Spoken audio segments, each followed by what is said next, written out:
Hello everyone, welcome back. तो इससे पहले वाले सेशन में हमने रेसिस्टेंस के बारे में डिस्कस किया था।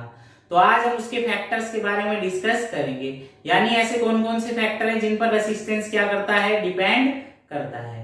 तो ऐसे 4 तरह के फैक्टर हैं जिन पर रेसिस्टेंस क्या करता है, डिपेंड करता है। तो सबसे पहले ऑन इट्स लेंथ, यानी कंडक्टर की लेंथ पर। रेसिस्टेंस किस पे डिपेंड कर रहा है, उसकी लेंथ पर। सेकंड है ऑन इट्स एरिया, किस पे डिपेंड कर रहा है, एरिया पर। थर्ड है नेचर ऑफ मटेरियल, यानी मटेरियल का नेचर कैसा है। और फोर्थ है उसका टेम्परेचर। तो वन बाय वन करके हम इन सभी फैक्टर्स को क्या करेंगे, डिस्कस करेंगे। तो सबसे पहले हमने क्या किया, एक सर्किट क्रिएट कर लिया। ठीक है, हमने क्या किया, एक सर्किट ड्रा कर लिया। अब हम उसके किसी भी एंड्स पर वायर्स को क्या करेंगे, कनेक्ट करेंगे। हमारे पास अलग अलग टाइप्स की क्या है, वायर्स। अब इन वायर्स को हम इसके एंड्स पर क्या करेंगे, कनेक्ट करेंगे। तो सबसे पहले हमने कौन सी वायर को कनेक्ट किया, नाइक्रोम वायर को कनेक्ट किया। ठीक है, साथ में हम क्या यूज कर रहे हैं, एमीटर। एमीटर क्या नोट करेगा, करंट की वैल्यू को नोट करेगा। तो सबसे पहला केस जो हमारे पास आया, उसमें वायर की लेंथ क्या है, L। तो करंट क्या प्रोड्यूस हुआ, I। अब हम सेकंड केस में क्या कर रहे हैं, वायर की लेंथ को इंक्रीज कर रहे हैं। यानी हमारे पास पहले लेंथ कितनी थी, L, अब कितनी हो गई, 2L। तो करंट की वैल्यू देखो पहले कितनी थी, I1, अब कितनी हो गई, I1/2।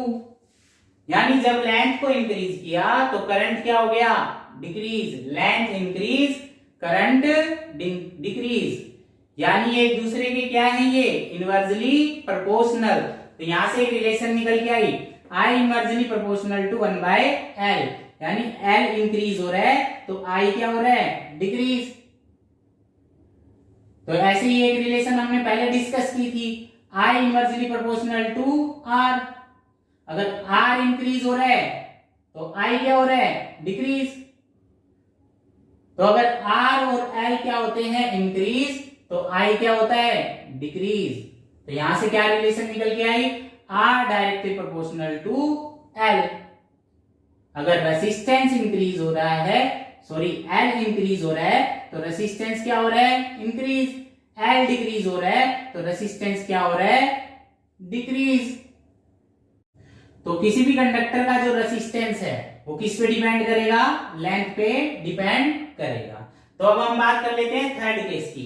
अब हमने थर्ड केस में क्या किया, एरिया को क्या कर दिया, इंक्रीज कर दिया। लेंथ कितनी है इसकी, L, लेकिन एरिया क्या कर दिया हमने, इंक्रीज। पहले वायर कैसी थी, थिन, अब वायर कैसी है, थिक। तो जैसे ही एरिया को इंक्रीज किया तो करंट भी क्या हो गया, इंक्रीज हो गया। जो I2 है वो ग्रेटर देन है किससे, I1 से। तो करंट क्या हुआ, इंक्रीज। कब, जब एरिया क्या हो गया, इंक्रीज। तो यहां से हमें क्या पता लगा कि जब एरिया इंक्रीज होगा तो करंट भी क्या हो जाएगा, इंक्रीज। अगर एरिया डिक्रीज होगा तो करंट भी क्या हो जाएगा, डिक्रीज। तो यहां से क्या रिलेशन निकल के आई कि जो रेसिस्टेंस है वो इनवर्सली प्रोपोर्शनल है किसके, एरिया के। अगर एरिया इंक्रीज होता है तो रेसिस्टेंस क्या हो जाता है, कम, जिससे करंट क्या हो जाएगा, ज्यादा। अगर एरिया डिक्रीज होता है तो रेसिस्टेंस क्या हो जाता है, हाई, जिससे करंट क्या हो जाएगा, कम। तो यहां से क्या पता लगा, R inversely proportional to 1/A। तो अब हम बात कर लेते हैं फोर्थ केस की। तो फोर्थ केस में हम क्या देखते हैं, लेंथ कितनी है, L, एरिया क्या है, A, लेकिन मटेरियल क्या है, डिफरेंट। पहले हम कौन सा मटेरियल यूज कर रहे थे, नाइक्रोम वायर। अब कौन सी वायर यूज कर रहे हैं, कॉपर वायर। तो हम क्या देखते हैं, जैसे ही हमने मटेरियल को चेंज किया तो करंट की वैल्यू भी क्या हो गई, चेंज। यानी करंट क्या हो रहा है, इंक्रीज हो रहा है। तो अगर करंट इंक्रीज हो रहा है तो रेसिस्टेंस क्या हो जाएगा, डिक्रीज। और रेसिस्टेंस कब डिक्रीज हुआ, जब हमने क्या किया, मटेरियल को चेंज किया। तो यानी ये किस पे डिपेंड कर रहा है, नेचर ऑफ मटेरियल पर। तो हमारे पास यहां से दो इक्वेशन निकल के आई, R directly proportional to L, R inversely proportional to 1/A। तो जब हम इन इक्वेशंस को आपस में कंबाइन करते हैं तो हमें क्या मिलता है, R प्रोपोर्शनल टू L/A, यानी R is equal to rho L/A। तो रो क्या है यहाँ पर, एक कांस्टेंट। ठीक है, जिसको हम क्या बोलते हैं, रेसिस्टिविटी। जब भी हम प्रोपोर्शनल का सिंबल हटाते हैं तो यहाँ किसका सिंबल आता है, इक्वल का, है ना। और क्या प्रोड्यूस हो जाता है, एक कांस्टेंट। और इस कांस्टेंट को हमने क्या नाम दिया, रेसिस्टिविटी, जिसको बोलते हैं रो। तो अब बात कर लेते हैं रेसिस्टिविटी की। रेसिस्टिविटी क्या है? Is defined as the resistance offered by the material, कि कोई भी मटेरियल है वो कितना रेसिस्टेंस ऑफर करता है, अपने में से कितना करंट पास करेगा। इसी प्रॉपर्टी को हम क्या बोलेंगे? रेसिस्टिविटी। तो अभी हमने दो रिलेशन करी, R directly proportional to L, R inversely proportional to area.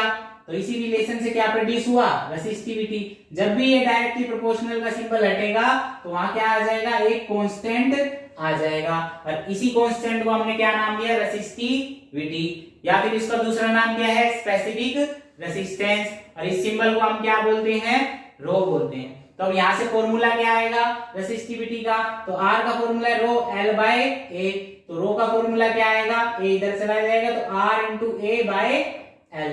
तो अब बात कर लेते हैं इसकी SI यूनिट की। तो SI यूनिट हम किससे निकालेंगे? इसके फॉर्मूले से। तो फॉर्मूले में रेसिस्टेंस की यूनिट क्या होती है? ओम। एरिया क्या होती है? मीटर का स्क्वायर।